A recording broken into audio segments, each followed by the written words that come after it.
There are many applications of problems with roots with radicals, and we're going to look at a few. One of the most common applications is use of the Pythagorean theorem.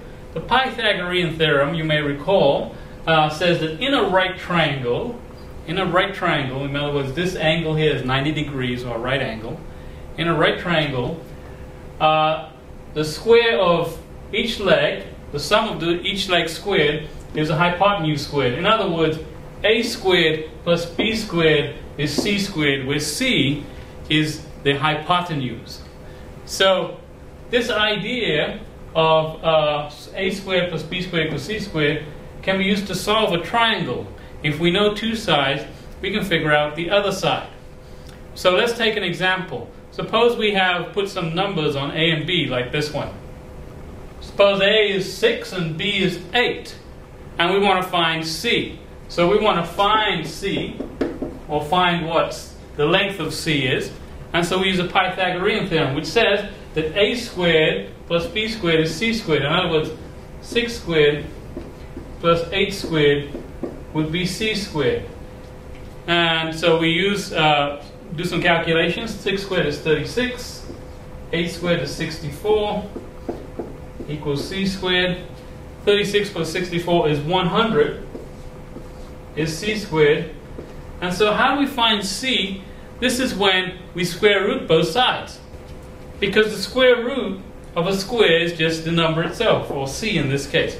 So the square root of c squared is just c, so that's c equal to, and the square root of 100 is 10.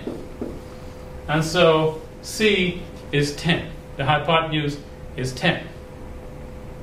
Now, what if we didn't know the hypotenuse? What if we knew what if we knew the hypotenuse on one side but not the other side? Let's look at that. So in this case, we know the hypotenuse. We're given the hypotenuse is 15. We're given side B is 7, and we want to find side A. So the Pythagorean theorem says a squared plus b squared, but that's 7 squared, equals 15 squared, the hypotenuse squared. And we do some calculations here. We get a squared plus 49 equals 225. And so now we want to figure out a squared. So we want to figure out a. So we want to subtract 49 from both sides. So if we subtract 49 from 225, we get a squared equals 176. And we want to know what a is. So we square root both sides. And the square root of a squared is a. We take the square root of 176. And we can simplify that a little bit more, because 176 can be divided by 16. Again, you'd have to trial and error this to figure that out. But 176 is 16 times 11. And the square root of 16 we can do is 4. So a is equal to 4 times the square root of 11. Now, you may want to know a decimal equivalent of this. If you plug this in your calculator, you get approximately 13.3. So a is approximately 13.3.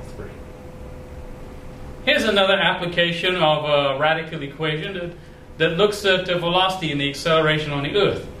The velocity of an object in feet per second, neglecting air resistance, we're not thinking of air resistance, as the object falls, it's going to face the force of gravity, and so the velocity is given by the equation the square root of 2gh. So what do these letters represent? V is the velocity, and g is the acceleration due to gravity, which is in feet per second squared, it's 32 feet per second squared, and h is the distance the object has fallen from rest.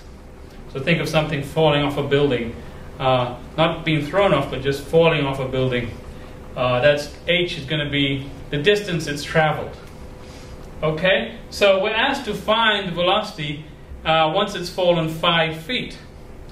So we have to plug in these numbers into our equation. So let's write our equation.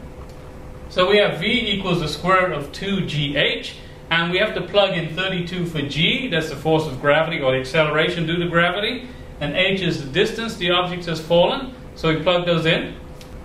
And so v is equal to the square root of 2 times 32 times 5. And we see 2 times 32 is 64. So we get v equals the square root of 64 times 5. Now, we can actually simplify this root before multiplying any further, because the square root of 64 is a perfect square. So the square root of 64 is 8. So we can have v equal to square root of 64, that's 8. And we're left, what's left under the radicand is 5, so we have 8 root 5. So the velocity is 8 root 5 feet per second. This is the exact value of the velocity. Now remember, if you're square rooting a number that's not a perfect square, then it's an irrational number. So once we calculate this with our calculator, it would be an approximation. But you may want to know what it is approximately. 8 times the square root of 5 is approximately 17.9. And so our velocity is approximately 17.9 feet per second. Sometimes to approximate, we use a squiggly line here to mean approximately 17.9. After 5 feet, that's how fast the object would be traveling.